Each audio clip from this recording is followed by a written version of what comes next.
The man removed the victim's stockings, placed a stone inside one of them, and forcibly pushed it into her mouth. He covered her head with her underwear and subsequently assaulted her. What made it even more desperate was that throughout the entire ordeal, the woman kept her eyes tightly shut, deliberately avoiding seeing her attacker's face. She knew that if she saw the killer's face, she likely wouldn't leave alive. This woman became the sole survivor in the serial murder case. Although she didn't see the killer's appearance, she remembered one detail. When the killer covered her mouth, the hand felt unusually soft. However, with this single clue alone, the police struggled to pursue the investigation. Her experience was identical to several recent cases. The killer never left traces at each crime scene. The only footprint ever left at a scene was crushed by a passing tractor, destroying the evidence. Facing successive setbacks, Detective Jack was under tremendous pressure. While visiting a friend's house to unwind, he unexpectedly learned a lead. A woman who was recently murdered had been stalked by someone named David the night before the incident. His friend therefore suspected David. David was nearly 30,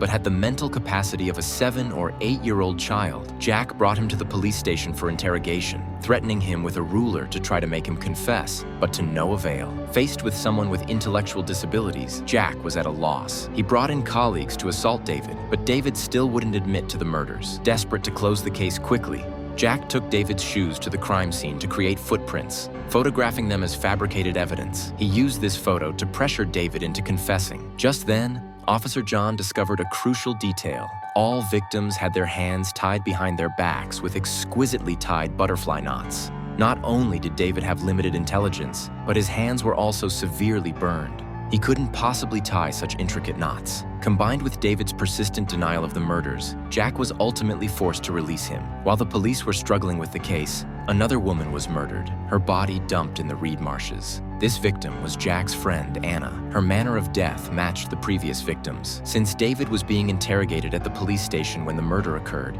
his name was completely cleared. Anna had been discovered a week after her death, the body highly decomposed, leaving no clues. The case seemed to hit another dead end. However, a female officer analyzing the case discovered a pattern. The killer always struck on rainy nights, and each time, the local radio station would play the same strange song on the night of the murder. Police suspected the killer might have requested the song. So, on the next rainy night, when the song played again, police deployed massive forces to stake out around the town. But the operation ended in failure. The killer seemed to have anticipated the police action, striking an hour before the song played. When police found the victim, she was already dead.